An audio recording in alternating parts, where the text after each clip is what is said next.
अस्सलाम वालेकुम, बिस्मिल्लाहिर्रहमानिर्रहीम। वेलकम टू माय चैनल पर लर्न टुगेदर। उम्मीद है कि आप तमाम लोग खैरियत से होंगे। आज हम लोग मॉडल पेपर 2023 का सोल्यूशन, फर्स्ट ईयर का सोल्यूशन करने जा रहे हैं। मैंने इसका पार्ट 1 और पार्ट 2 करवा दिया है सॉल्व, और ये पार्ट 3 में हम कर रहे हैं। इसमें आपके पास सेक्शन बी के अंदर जो क्वेश्चन नंबर 3 के 5 पार्ट्स हैं, उसको आज हम लोग क्या करेंगे, सॉल्व करेंगे। क्योंकि आपको मालूम है कि मॉडल पेपर्स आए तो उसके सोल्यूशंस भी प्रोवाइड करना, और साथ साथ जो आपकी न्यू बुक है उसका chapter number 1, chapter number 2, chapter number 3, chapter number 4, chapter number 10 और चैप्टर नंबर 11 मैंने अपने चैनल के अंदर अपलोड किया हुआ है। आप जाके चेकआउट कर सकते हो और देख सकते हो कि किस तरह से तमाम सवालात को एक एक करके सॉल्व करवाया हूँ। ठीक है, साथ साथ ये कहूँगा कि आप सब्सक्राइब कर लें ताकि आपको तमाम इन्फॉर्मेशन फ़ौरन से मिलती रहे। तो मेरे पास क्या लिखा है, क्वेश्चन नंबर 3 लिखा हुआ है। क्वेश्चन नंबर 3 का पार्ट 1 है, ठीक है, जिसके अंदर हमारे पास 5 क्वेश्चंस आते हैं। ठीक है, तो 5 क्वेश्चंस को मैं एक एक करके सॉल्व करवाऊंगा। इसमें क्या लिखा हुआ है, if the P term of harmonic propagation, हमारे पास क्या है, मेरे पास एक पी टर्म है जो कि क्या है, हार्मोनिक प्रोपोगेशन में, जो कि क्या है, Q है। ठीक है, P जो है वो किससे बिलोंग कर रहा है, Q से कर रहा है, जबकि Q किससे बिलोंग कर रहा है, P से, मतलब कि HP में, ये याद रखना। ठीक है, प्रूव डेट, हमें प्रूव करना है P प्लस Q, मतलब दोनों का कॉम्बिनेशन किसके बराबर होगा, PQ upon P plus Q, इसके बराबर हमें लेकर आना है, हमें इसको प्रूव करना है। ठीक है, तो हम लोग को सबसे पहले क्या करना है, प्रूव करना है। तो सबसे पहले लिखेंगे लेट, कंसीडर करेंगे, मैं लिखूंगा लेट पीट, मतलब P लिखा है, P टर्म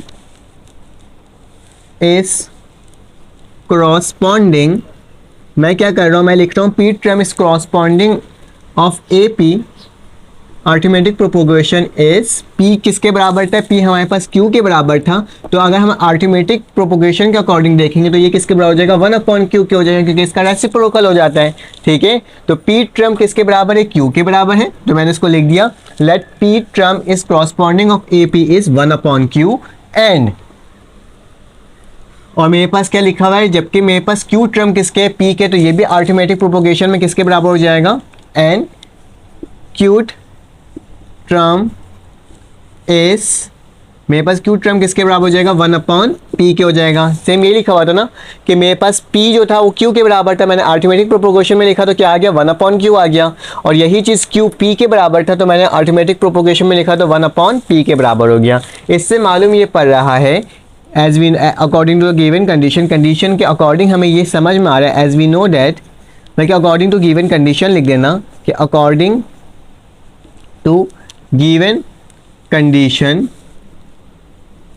हमारे पास क्या हो जाएगा, TP किसके बराबर हो जाएगा, 1/Q के, मतलब एक सीरीज हम मालूम कर रहे हैं तो क्या हो जाएगा 1/P, TP किसके बराबर हो जाएगा 1/Q एंड TQ किसके बराबर हो जाएगा 1/P के। ठीक है, क्योंकि P ले रहा हूँ, इसको सीरीज का नाम दे रहा हूँ, आप कुछ भी ले सकते हैं, A ले सकते हो, S ले सकते हो, मैं T से लिया है इसको। ठीक है, TP किसके बराबर है 1/Q एंड TQ बराबर है हमारे पास 1/P के। ठीक है, यहाँ तक तो हमें कोई मसले की बात नहीं है। अब क्या करना होगा, क्योंकि हम लोग इसको अर्थमेटिक प्रोपोगेशन में सॉल्व कर रहे हैं, तो सबसे पहले हम लोग मालूम करेंगे कि मेरे पास P टर्म क्या है। ठीक है, लिखूंगा 4 P टर्म, कि हमारे पास P टर्म क्या होता है, हमें मालूम होता है कि A जो होता है, ऐसे लिख सकता हूँ, देखो कि मैं साथ P टर्म मालूम कर रहा हूँ, TP, ये N होता है तो P लिख दिया यहाँ पे। ठीक है, बराबर किसका होता है हमारे पास, according to formula A plus N-1 होता है तो क्या होगा P-1, तो क्या लिख दूंगा P-1 मल्टीप्लाई बाई D। याद रखना, हमेशा याद रखना कि जब भी कहा जाए कि आपको कोई P टर्म निकालना है, N टर्म होता है तो यहाँ N लिखता है, यहाँ पे N लिखता है, लेकिन P टर्म निकालना तो यहाँ पे P लिख रहा हूँ, यहाँ पे P लिख रहा हूँ। ठीक है, और हमें मालूम है कि TP किसके बराबर है 1/Q के, तो क्या लिख दूंगा 1/Q किसके बराबर हो गया, A प्लस P-1 और D। तो ये इक्वेशन नंबर मेरे पास क्या हो गया, 1 हो गया। अब मैंने इक्वेशन नंबर 1 मालूम कर लिया तो क्या लिखूंगा, अब मैं लिखूंगा 4, अब कौन सा निकालने जा रहा हूँ, Q टर्म, कौन सा टर्म, Q टर्म निकालने जा रहा हूँ, क्यों 4 P टर्म तो निकाल दिया, तो मेरे पास क्या हो जाएगा, TQ बराबर हो जाएगा किसके, A प्लस P नहीं होगा इस दफ़ा, क्या होगा, इस दफ़ा Q होगा, और क्या हो जाएगा 1 और यहाँ पे क्या आ जाएगा d। जबकि टी क्यू मेरे पास किसके बराबर है 1/p के, तो क्या लिख दूंगा 1/p किसके बराबर हो जाएगा a प्लस क्यू माइनस 1 और d। तो ये इक्वेशन नंबर क्या हो जाएगा मेरे पास 2 हो जाएगा। तो मेरे पास दो इक्वेशंस बनकर आ गई, एक इक्वेशन नंबर 1 और एक इक्वेशन नंबर 2। अब क्या करना होगा, इक्वेशन नंबर 1 को इक्वेशन नंबर 2 से अगर हम माइनस करवा दें तो मेरे पास d की वैल्यू क्या हो जाएगी फाइंड आउट हो जाएगी, क्योंकि a से a क्या हो जाएगा कैंसिल आउट हो जाएगा, क्योंकि मुझे a की वैल्यू निकालनी है और मुझे किसकी वैल्यू निकालनी है, मुझे d की वैल्यू निकालनी है, ताकि जब मैं p प्लस क्यू निकालूं तो उसके अंदर वो वैल्यूज़ को सब्स्टिट्यूट कर सकूं। ठीक है, तो ये तमाम प्रोसीजर को आपने क्या करना होगा, अप्लाई करना होगा। तो क्या लिखोगे, सब्ट्रैक्टिंग, हम क्या करने जा रहे हैं, सब्ट्रैक्टिंग करने जा रहे हैं क्या चीज़ 1 एंड 2 को। ठीक है, इक्वेशन नंबर 1 एंड 2 को हम सब्ट्रैक्ट करने जा रहे हैं। तो इक्वेशन नंबर 1 क्या है मेरे पास 1/q बराबर है किसके a plus p minus 1 d। ठीक है, यही है ना, तो मैंने वही लिख दिया। फिर मेरे पास क्या लिखा हुआ है नीचे वाला 1/p, तो मेरे पास आ जाएगा 1/p किसके बराबर है a प्लस q माइनस 1 और d। इक्वेशन नंबर 1 और इक्वेशन नंबर 2 को मैंने लिख दिया। क्योंकि हम इसको सब्ट्रैक्ट कर रहे हैं तो सब्ट्रैक्ट करने का तरीका क्या होता है, जो भी प्लस में होता है उसको क्या कर देते हैं माइनस में लिख देते हैं। ठीक है, ये वाली टर्म भी माइनस में हो जाएगी। ठीक है, तो ये वाली टर्म तो मेरे पास कट गई, क्योंकि प्लस a माइनस a मेरे पास कैंसिल आउट हो जाएगा। यहाँ क्या बच रहा है 1/q माइनस 1/p, मैंने लिख दिया इक्वल का निशान। यहाँ क्या बच रहा है p माइनस 1, ठीक है, जो कि माइनस हो रहा है p माइनस 1d, जो कि माइनस हो रहा है किससे q माइनस 1 से, तो क्या लिख दूंगा q माइनस 1 और d, और यहाँ पे क्या आ जाएगा, बस यही टर्म आ जाएगा, इसके अलावा और नहीं आएगा, क्योंकि ये टर्म पूरी इससे माइनस हुई थी तो मैंने लिख दिया।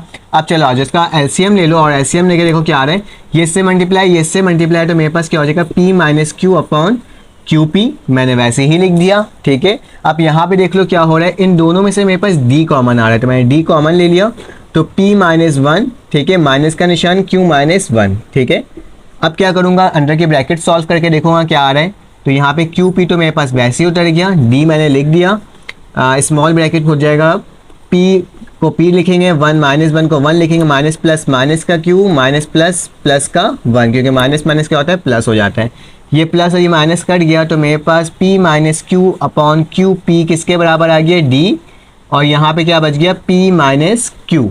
ठीक है, अब मुझे क्या करना है, मुझे d की वैल्यू निकालनी है। कौन सी वैल्यू निकालनी है, d की वैल्यू निकालनी है। तो यहाँ पे ये मल्टीप्लाई हो रहा है, नीचे जाके क्या हो जाएगा डिवाइड हो जाएगा, तो मैं इसको कहाँ लिख देता हूँ, यहीं पर लिख देता हूँ कि p माइनस क्यू जो है ऊपर लिखा हुआ है, नीचे क्या आ जाएगा q अपॉन p, जो कि मल्टीप्लाई हो जाएगा p माइनस क्यू से किसके बराबर आ जाएगा d के। तो ये वाली टर्म कट गई, तो d की वैल्यू मेरे पास क्या आ गई 1/QP या PQ कुछ भी लिख लो। क्या लिखा मैंने, इस वाली टर्म को ये मल्टीप्लाई हो रहा था, इसको नीचे लेकर आ गया, तो यही टर्म कटी, तो क्या बचा मेरे पास 1/Q/P, क्योंकि ऊपर तो कोई चीज़ बचा ही नहीं था, तो मेरे पास क्या बचा, मेरे पास ये टर्म बच गया। ठीक है, तो ये मैंने आपको सॉल्व करके दिखा दिया। अब क्या करना है, मेरे पास d की वैल्यू निकल गई है, तो अब मुझे निकालना होगा कौन सी वैल्यू, a की वैल्यू निकालनी होगी। तो a की वैल्यू निकालना बहुत आसान तरीका हो गया, जबकि मेरे पास d की वैल्यू आ चुकी है, तो हम a की वैल्यू को भी क्या कर सकते हैं, फाइंड आउट कर सकते हैं। ठीक है, तो हम उस साइड फाइंड करते हैं a की वैल्यू को। तो d की वैल्यू को अगर हम इक्वेशन नंबर 1 में पुट कर दें तो मेरे पास क्या आ जाएगा, a की वैल्यू आ जाएगी। चलो आ जाओ, तो मैं क्या लिखता हूँ, putting d value of d किसके बराबर है मेरे पास 1/QP इन इक्वेशन नंबर 1। हम क्या कर रहे हैं, इक्वेशन नंबर 1 में पुट कर रहे हैं।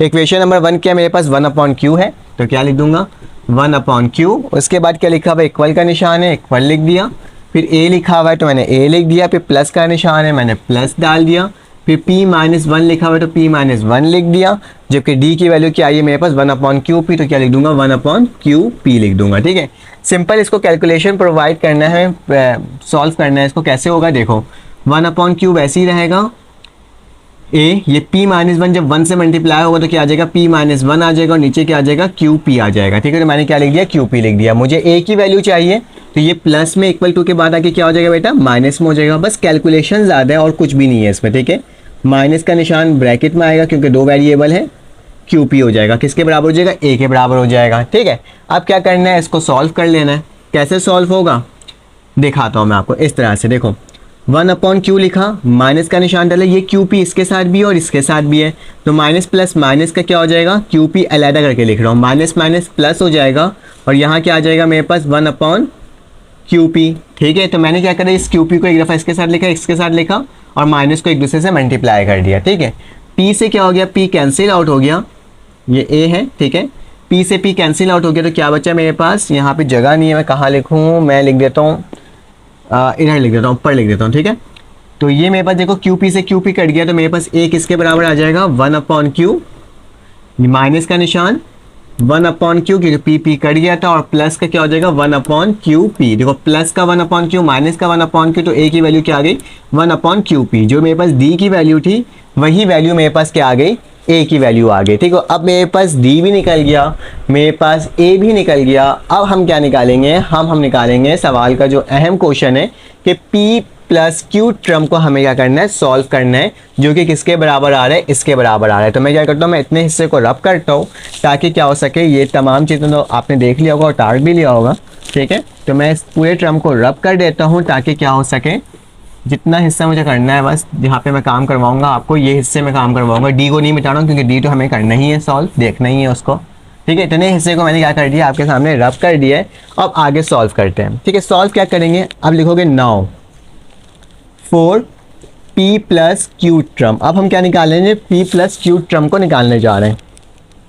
तो टी किसके बराबर हो जाएगा, पी प्लस क्यू टर्म हो जाएगा। ठीक है, जो कि बराबर होगा किसके, ए के बाद प्लस आता है, फिर क्या लिखते हैं एन माइनस वन, तो एन की जगह क्या आ जाएगा, P plus Q minus one. ठीक है, और मल्टीप्लाई किससे होगा, डी से होगा। तो ये मैंने आपको सामने लिख करके दिखा दिया। ठीक है, चलो आ जाओ, ए की जगह क्या आ जाएगा मेरे पास, ए की जगह आ जाएगा वन अपॉन क्यू, क्योंकि हमें मालूम है क्यू पी, मैंने वन अपॉन क्यू पी लिख दिया, प्लस का निशान डाला, P plus one minus Q, नीचे क्या आ जाए, यहाँ पे क्या आ जाएगा, मल्टीप्लाई किससे हो रहा है, वन अपॉन क्यू पी से, क्योंकि डी की वैल्यू क्या है, वन अपॉन क्यू पी। ठीक है, यही है ना, तो मैंने वैसे ही लिख दिया। अब ऊपर वाली टर्म ऊपर वाले से मल्टीप्लाई होगा, तो मेरे पास क्या आ जाएगा, देख लेते हैं, वन अपॉन क्यू पी वैसे ही लिख दिए। यहाँ पे क्या आ जाएगा, plus Q P minus one, क्योंकि ये इससे मल्टीप्लाई है वन से, तो वही हो गया, और नीचे डिवाइड में क्यू पी आ गया। देखो डिनोमिनेटर में दोनों चीज़ सेम है, तो हम लोग क्या करेंगे, इसको एक दफ़ा लिख सकते हैं। ठीक है, तो क्यू पी हो जाएगा one plus P plus Q minus one से प्लस वन कैंसिल आउट, तो क्या हो गया मेरे पास, पी प्लस क्यू किसके बराबर हो गया, क्यू पी के। तो देखो हैंस वेरीफाई हो गया, जो कि हमें क्या करना था, सॉल्व करना था। मतलब कि जो आपके पास लेफ्ट हैंड साइड वैल्यू चाहिए थी वही क्या आ गई मेरे पास, राइट हैंड साइड वैल्यू आ गई, कंडीशन आ गई। ये मेरे पास अर्थमेटिक प्रोपोगेशन में आया है, तो अब मुझे क्या करना होगा, इसको किस में लिखा होगा, एचपी में लिखना होगा, मतलब हार्मोनिक प्रोपोगेशन में लिखना होगा। तो यही चीज़ क्या हो जाएगा, रेसिप्रोकल हो जाएगा। तो आप क्या लिखोगे हैंस पी, हैंस जो हमारे पास ये पूरी कंडीशन थी, पी प्लस क्यू टर्म जो मेरे पास आई है अर्थमेटिक प्रोपोगेशन में आई है, इन हमें हार्मोनिक प्रोपोगेशन में लिखना है, तो वो किसके बराबर हो जाएगा, यही टर्म ऊपर और यही टर्म नीचे हो जाएगी। तो मेरे पास क्या हो जाएगा, पी क्यू जो होगा वो किसके बराबर हो जाएगा, क्यू प्लस पी के। ठीक है, पी प्लस क्यू लिख दो, क्यू प्लस पी लिख दो, बात एक ही, दोनों एक दूसरे से मल्टीप्लाई होता है। मेरे पास क्या हो गया, ये हैंस प्रूफ हो गया। हम लोग क्या करते हैं, ये क्योंकि हमने अर्थमेटिक प्रोपोगेशन में किया था, तो क्या होगा, इसी का रेसिप्रोकल कर देंगे, नीचे वाली टर्म ऊपर, ऊपर वाली टर्म नीचे कर देंगे, तो ये क्या हो जाएगा, हार्मोनिक प्रोपोगेशन में सॉल्व हो जाएगा। तो हमने तीसरा सवाल को सॉल्व कर लिया। चलें आ जाए इसका नेक्स्ट क्वेश्चन करते हैं। अब हमारे पास नेक्स्ट क्वेश्चन आ गया है। नेक्स्ट क्वेश्चन क्या कह रहा है, कह रहा है कि how many words can be form, आपने बताना है कितने वर्ड्स फॉर्म होंगे बाय 3 वॉवेल्स एंड 4 वॉवेल्स से। मतलब लिखा हुआ है 3 और 3 वॉवेल्स एंड 4 कॉन्सोनेंट से हमारे पास कितने वर्ड फॉर्म होंगे आउट ऑफ, हमें दिया हुआ है 5 वॉवेल्स एंड 7 कॉन्सोनेंट। ठीक है, तो इसकी मदद से एज आपके पास ये जो चैप्टर है वो कौन से चैप्टर से आया हुआ है, ये आया हुआ है आपके पास प्रोबेबिलिटी से आया हुआ है। ठीक है, तो मैं आपको बताता हूँ कि किस तरह से सॉल्व होगा। आसान सा सवाल है। सबसे पहले आपने सोल्यूशन लिखना है और लिखना है आपके पास जो कंडीशन है कि आपने बताना है फॉर्मिंग। ठीक है, तो हम लोग क्या लिखेंगे, हम लोग लिखेंगे यहाँ पे कि हमें जो चीज़ मालूम करना है, क्या मालूम करना है, टोटल नंबर ऑफ वेज, क्योंकि हमें मालूम करना है कितने वेज, कितनी दफ़ा, किस तरीके से इतने वर्ड्स को मालूम किया जा सकता है। Total number of ways of forming word, कौन से वर्ड जो हमें वॉवेल और कॉन्सोनेंट के मालूम करना है। ठीक है, तो मैं क्या लिखूँगा, फॉर्मिंग वर्ड्स। तो हमारे पास कंडीशन क्या होती है इसको सॉल्व करने की कंडीशन ये होती है कि हमें सबसे पहले देखना होता है हमारे पास वॉवेल्स कितना है। हमारे पास वॉवेल्स 5 है, ठीक है, और हमने उसमें से कितने सेलेक्ट किए, हमने उसमें से 3 सेलेक्ट किए हैं। तो क्या लिखूंगा मैं 5 लिखूंगा, मैं इसका कॉम्बिनेशन निकालूंगा और क्या लिखूंगा कितने सेलेक्ट किए 3, तो मैं क्या लिख दूंगा 3 लिख दूंगा, ठीक है, जिसको मल्टीप्लाई करवा दूंगा किससे, सेकंड टर्म। मेरे पास कॉन्सोनेंट कौन से हैं, टोटल नंबर ऑफ कॉन्सोनेंट कितने हैं 7 हैं, और हम लोग ने कितना सेलेक्ट किया, वी सिलेक्टेड 4, तो मैं क्या लिख दूंगा 4 लिख दूंगा, ठीक है। और ये इसके बाद हमारे पास ख़त्म नहीं हो गई कहानी, ठीक है। हमें क्या करना होगा, क्योंकि इसमें लिखा हुआ है हाउ मैनी वेज, कितने वेज, तो मेरे पास सिर्फ ये टर्म नहीं लिखाएगी बल्कि लिखाएगी जितने मेरे पास वॉवेल्स हैं, कितने वॉवेल्स हैं 3 हैं, और मेरे पास जितने सेलेक्ट किए थे मैंने 4 किए थे, इन दोनों को सम कर दो, दोनों का सम करोगे क्या आ जाएगा 4 + 3 7 आ जाएगा। तो हम लोग क्या करेंगे 7 का फैक्टोरियल भी लेंगे, ठीक है। कोई भी नंबर होगा जिसको हम लोग सेलेक्ट करते हैं उसको सम करने के बाद उसी का क्या ले लेंगे, फैक्टोरियल ले लेंगे, तो हमें पता चल जाएगा कितने टर्म है। तो आपने कैलकुलेटर में खोलना है और आपने 5 लिखना है, फिर शिफ्ट दबाना है और डिवाइड के निशान को क्लिक करना है, ठीक है, तो आपके पास C आ जाएगा, ठीक है। फिर उसके बाद 3 लिखेंगे तो आपके पास वैल्यू क्या आ जाएगी 10 आ जाएगी, मेरे पास क्या आ रही है इसकी वैल्यू 10 आ रही है, मल्टीप्लाई बाय, फिर आप दबाओगे 7, फिर आपने शिफ्ट दबा के डिवाइड के निशान को क्लिक करना है तो आपके पास C आ जाएगा, और फिर दबाओगे 4, तो मेरे पास क्या आ जाएगा 35 आ जाएगा, मल्टीप्लाई बाय। अब आपको 7 का फैक्टोरियल लेना है तो आपने 7 दबाना है, शिफ्ट दबाना है, और ऊपर एक ऑप्शन होता है फैक्टोरियल का, तो फैक्टोरियल पे क्लिक करेंगे तो आपके पास क्या आ जाएगा 5040, या फिर आप इसको डायरेक्ट फार्मूला में ओपन करके करना तो कर लो, कैलकुलेटर में ऑप्शन मौजूद है तो मैं डायरेक्ट कैलकुलेटर से आपको शॉर्टकट में करवा दे रहा हूँ, ठीक है। तो अब इन तीनों को आपने क्या करना है मल्टीप्लाई कर देना है, तो मैं इन तीनों को क्या कर रहा हूँ मल्टीप्लाई कर रहा हूँ और देखता हूँ मेरे पास आंसर क्या आ रहा है। मेरे पास आंसर आ रहा है 1764000 वेज। हमारे पास इतने वेज से हो जाएंगे, क्या हो जाएंगे आपके पास वर्ड फॉर्म कर सकते हैं 1764000। तो बस क्वेश्चन नंबर इसका 4 आ गया। इसमें क्या लिखा हुआ है, if the probability of the solving of problem of 2 student, तो आपको प्रोबेबिलिटी मालूम करनी है, एक बंदा है 2 बंदे हैं, वो क्या कर रहे हैं एक प्रॉब्लम सॉल्व कर रहे हैं, बहुत सारे सॉल्व कर रहे हैं प्रॉब्लम्स को, और स्टूडेंट उसके नाम क्या है हसन और उमर, और 1/2 उमर हसन का जो है वो 1/2 प्रोबेबिलिटी है, जो आपके उमर का कितना है 1/3 है respectively. Then what is the probability of the problem to be solve, लिखा हुआ है, तो दोनों की प्रोबेबिलिटी क्या बनकर आएगी आपके पास सोल्यूशन की, ठीक है। तो आपको मालूम करना है कि वो लोग मतलब किस तरह से सॉल्व कर सकते हैं एक साथ, क्या प्रोबेबिलिटी इनकी बनेगी। तो सबसे पहले तो आप लोग याद रखना, एक बंदा है उमर, दूसरा बंदा है कौन है एहसन, ठीक है। तो मैंने क्या लिखा, let A and B be the event of the solving the problem by Ehsan and Umar. A और बी को नाम दे दिया मैंने कि एक ए है और एक बी है, वो कौन है एहसन और उमर है, ठीक है।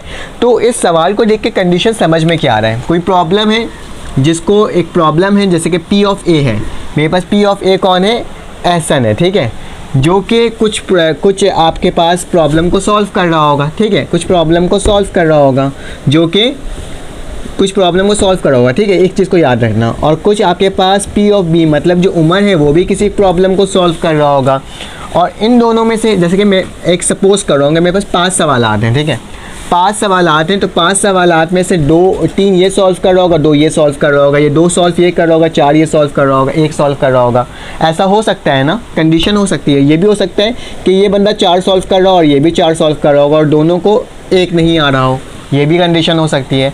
तो कहने का मकसद ये है कि आपके पास एक एहसन एक उमर है जो कि प्रॉब्लम सॉल्व कर रहा है, ठीक है। हो सकता है कि जो प्रॉब्लम इसने सॉल्व किया है मतलब एहसन ने सॉल्व किया है वो प्रॉब्लम कौन सॉल्व कर रहा होगा, वो कौन सॉल्व नहीं करेगा, वो उमर सॉल्व नहीं कर रहा हो, और जिस उमर ने सॉल्व किया होगा तो उसने सॉल्व ना किया हो, और इसमें से एक कंडीशन ये भी होगी कि दोनों ने एक ही सवालात सॉल्व किए हों। तो हमें बेसिकली निकालना क्या है, हमें वो सोल्यूशन निकालना है जो कि सब मतलब इन लोगों ने सॉल्व करा होगा और उसको निकाल लेना है। मतलब कहने का मकसद ये है कि अगर probability of A union B निकालना है, हमें क्या निकालना है, ए यूनियन बी को हमें निकालना है। मैं बुक के अकॉर्डिंग सॉल्व करवा रहा हूँ, मतलब जो उमर है और जो आपके पास कौन सा है एहसन है और जो उमर है, उन दोनों ने जितने सवालात को सॉल्व किया है ना, नॉन रिपीटिंग आंसर नहीं, सिर्फ वो सॉल्यूशन जो कि उसने सॉल्व किया उसको निकालना है, ठीक है। तो उसको हमें क्या करना है, उससे हमें फाइंड आउट करना है, ठीक है। लेकिन उससे पहले हमें क्या करना होगा, हमें लेट करना होगा। लेट कर चुके हैं कि मेरे पास प्रोबेबिलिटी ऑफ ए जो है वो किसके बराबर है, एस एन की प्रोबेबिलिटी क्या है 1/2 है, जबकि मेरे पास प्रोबेबिलिटी ऑफ बी जो उम्र की है वो किसके बराबर है 1/3 की है। हमें निकालना क्या है, हमें निकालना है probability of A union B, ठीक है। हमें इसको क्या करना है, फाइंड आउट करना है। तो इसको निकालने के लिए सबसे पहले तो हमें वो वाली चीज़ों को कैंसिल आउट करना होगा जो दोनों सॉल्व कर रहे हों। तो दोनों क्या चीज़ सॉल्व कर रहे होंगे, मतलब ये सॉल्व करोगे ना ए इंटरसेक्शन बी, ये दोनों सॉल्व करेंगे। जो ए में कॉमन होगा, जो बी में कॉमन होगा, वो दोनों क्या कर रहे होंगे, सॉल्व कर रहे होंगे, ठीक है।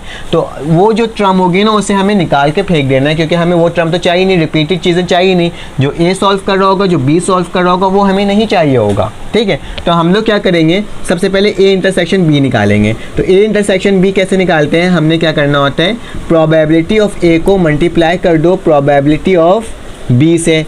चलो आज जो 1/a किसके बराबर है, मेरे पास 1/2 के बराबर है, तो क्या लिख दूंगा 1/2 मल्टीप्लाई बाय 1/3, क्योंकि पी बी हमारे पास किसके बराबर है 1/b के बराबर है, ठीक है। तो सबसे पहले मैंने क्या कर दिया, इंटरसेक्शन वाली वैल्यू निकाल दी जो चीज़ कॉमन थी दोनों में, क्योंकि हमें ये वाली वैल्यू नहीं चाहिए। तो 1 1 से मेरे पास 1 हो जाएगा और ये क्या हो जाएगा 6 हो जाएगा।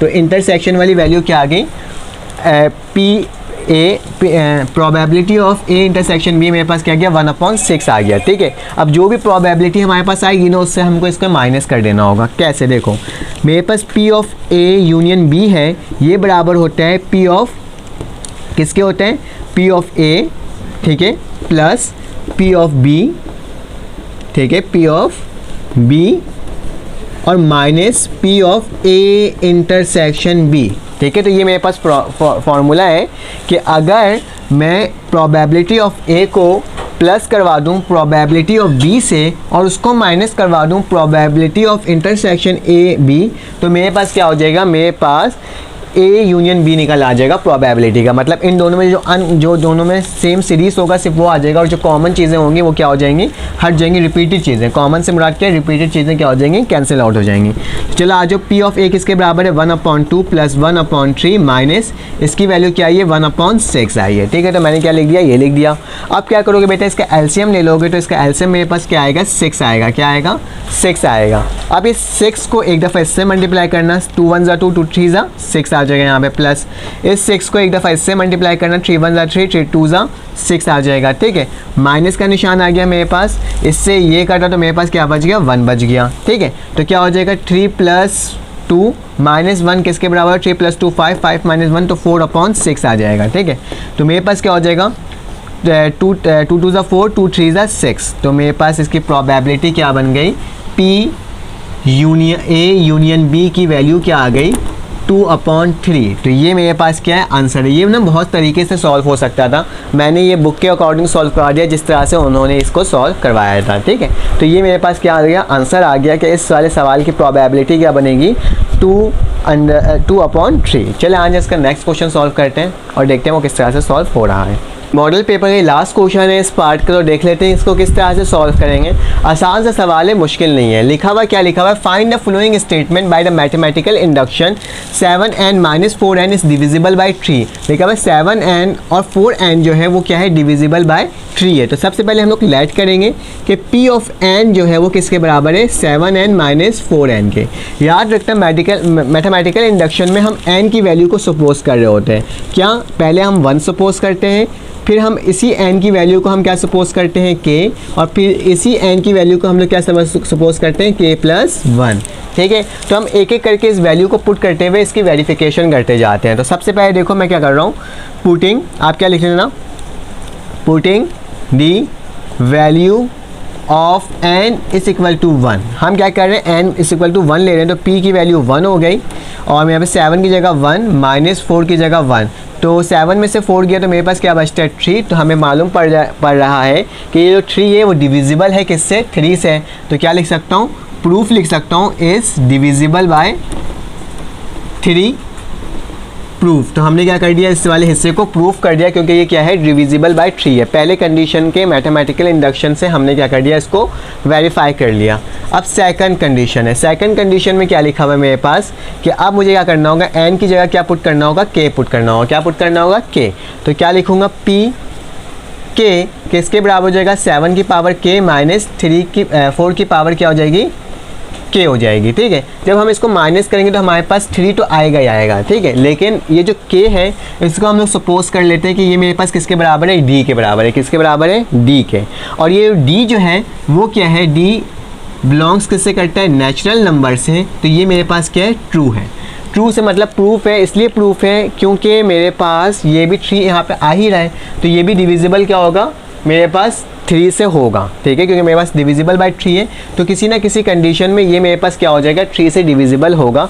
तभी मैंने क्या लिख दिया यहाँ पे 3D लिख दिया। ठीक है, तो आपने इसको हर सवाल में इसी तरह से इस कंडीशन को लिखना होगा। ठीक है, अब मेरे पास नेक्स्ट क्या हो जाएगा, n की जगह क्या लिखूँगा, k+1। अब आपने क्या करना है, अब आपने इसको सॉल्व करना है और यहाँ पर आकर आपके पास क्या होगा, आपके पास इसके कैलकुलेशन थोड़ी सी होगी। तो मैं क्या लिखूँगा, p लिखूँगा, k+1 लिखूँगा, 7 लिखूँगा, k+1 लिखूँगा, माइनस का निशान डालूँगा, 4k+1 लिखूँगा। ठीक है, अब क्या करना होगा हमें, फिर p लिखूँगा, k+1 लिखूँगा। याद रखना अब मैं कर क्या रहा हूँ, 7k+1 लिख रहा हूँ और यहाँ पे मैं लिख रहा हूँ -4k+1। यही है ना मेरे पास, 7k+1 और -4k+1। याद रखना एक दफ़ा मैं क्या करूँगा, प्लस में लिखूँगा 7.4k, क्या लिख रहा हूँ मैं, 7.4k लिख रहा हूँ एक दफ़ा, और एक दफ़ा यही माइनस कर रहा हूँ, पॉइंट से मुराद के मल्टीप्लाई, 7 × 4k। मैंने क्या करा, मैंने एक ही चीज़ को एक दफ़ा प्लस करवा दिया और एक दफ़ा माइनस करवा दिया। क्यों करवाया हूँ तो वो मैं बताता हूँ आपको, अभी पता चल जाएगा मैं किस वजह से इसको करवाया हूँ। अब इन दोनों में से मेरे पास क्या, हर सवाल में ऐसे ही करना होगा कि जो मेरे पास दोनों टर्म्स होगी ना, उन दोनों का मल्टीप्लिकेटिव को आपने क्या करना होगा, मल्टीप्लाई कर प्लस और माइनस करवा देना होगा। ठीक है, तो मेरे पास यहाँ दोनों में क्या कॉमन आ रहा है, 7 कॉमन आ रहा है, तो मैंने 7 कॉमन लिया। क्या बचा, 7 से मेरे पास 7 कट गया, तो मेरे पास क्या बच गया, 7 का k बच गया। देखो 7 की पावर 1 है और 7 है ना, तो मेरे पास एक तो 7 कट गया, लेकिन एक क्या बच गया, 7 की पावर k बच गई। ठीक है, और यहाँ पे क्या बच गया मेरे पास, यहाँ पे मेरे पास माइनस का निशान, यहाँ पे मेरे पास कौन सा निशान है, प्लस का निशान है। तो मैं क्या करूँगा, बल्कि मुझे पहले यहाँ पे प्लस, यहाँ पे पहले मुझे माइनस ले लेना चाहिए और यहाँ पे मुझे प्लस ले लेना चाहिए। ठीक है, इसको प्लस कर दो, ये माइनस प्लस, पहले माइनस लेंगे फिर देन प्लस लेंगे, ताकि हमारे अकॉर्डिंग टू क्वेश्चन सॉल्व हो जाए। ठीक है, और यहाँ से 7 कैसे मेरे पास, यहाँ से मेरे पास 7 से 7 करता, तो मेरे पास क्या बच गया, 4k बच गया। ठीक है, उसी तरह से देखो इन दोनों में से मेरे पास कॉमन क्या आ रहा है, इन दोनों में से मेरे पास कॉमन आ रहा है प्लस का 4k, तो मैं प्लस का 4k कॉमन ले लूँगा। मेरे पास क्या बच रहा है, मेरे पास बच रहा है यहाँ पे 7 बच रहा है, मैंने 7 लिख दिया, k से k कटा तो मेरे पास क्या बच गया, 4 बच गया। ठीक है, तो जो टर्म मेरे पास बच रही है मैं उस टर्म को क्या कर रहा हूँ, लिख दे रहा हूँ। अब क्या करना होगा, हमें मज़ीद सॉल्व करना होगा। हमें मालूम है 7k - 4k किसके बराबर है, 7k - 4k मेरे पास 3D के बराबर है। अगर मैं यहाँ पे प्लस ले लेता ना तो मेरे पास ये वाली वैल्यू नहीं आती, मेरे पास प्लस आ जाती। तो 7k + 4k तो मेरे पास है ही नहीं कोई, तभी मैंने पहले माइनस लिया फिर देन प्लस लिया। ठीक है, तो 7k - 4k किसके बराबर है, यहाँ मेंशन कर देना कि 7k - 4k मेरे पास बराबर है किसके, 3D के बराबर है। तो मैं क्या लिख दूंगा, 3D के बराबर लिख दूंगा। तो चलो आ जाओ यहाँ पे आगे चलते हैं और देखते हैं किस तरह से सॉल्व हो रहा है। तो वही लिखूंगा, pk+1 वैसे ही लिखा, इसकी जगह क्या लिख दूंगा मैं, 3D लिख दूंगा। तो 7 लिखा, यहाँ पे क्या लिख दिया, 3D लिख दिया। ठीक है, और मेरे पास क्या आ जाएगा, प्लस का निशान आ जाएगा, प्लस लिखा, 4k लिखा, और यहाँ पे क्या आ जाएगा, 7 में से 4 गया तो मेरे पास क्या बच गया, 3 बच गया। ठीक है, 4k ऊपर है। ठीक है, मेरे पास क्या बच गया, 3 बच गया। अब देखो दोनों टर्म एक दूसरे से प्लस हो रहा है, तो मैं क्या करूँगा, इसमें से 3 को कॉमन निकाल दूंगा। 3 को जब कॉमन निकालूंगा तो मेरे पास क्या बचेगा, 7D बचेगा प्लस 4k बचेगा। ठीक है, और हमें मालूम है जबकि ये 3 इसमें से कॉमन निकल रहा है तो pk+1 भी क्या हो रहा है, डिविजिबल बाय क्या हो रहा है, 3 हो रहा है। तो ये कंडीशन भी मेरे पास क्या हो रही है, प्रूफ हो रही है, और इसका सोल्यूशन मेरे पास यही आएगा। ठीक है, मतलब जो 3 जो है वो क्या है, डिविजिबल हो रहा है किससे, मेरे पास इस वाले 3 से। 3 दोनों में आया था, जब दोनों में 3 आया था तो दोनों में डिवाइड हुआ था एक दूसरे से, तो मेरे पास कंडीशन बन गई। मैंने इसमें से कॉमन ले लिया तो क्या लिख दूंगा, हैंस प्रूफ। तो हमने मैथमेटिकल इंडक्शन को प्रूफ कर लिया तीनों तरह से कि यहाँ पे भी 3 आ रहा था, यहाँ पे भी 3 आया था और यहाँ पे भी 3 आ रहा है। तो मतलब ये मेरे पास क्या है, तीनों टर्म क्या है, डिविजिबल है बाय 3। तो हमने पूरे सवालात को सॉल्व कर लिया, देख लिया किस तरह से सॉल्व होगा। चलें अब नेक्स्ट पार्ट में हम लोग इसका पार्ट 4 को सॉल्व करेंगे, जिसके अंदर 4 के तमाम सवालात होंगे।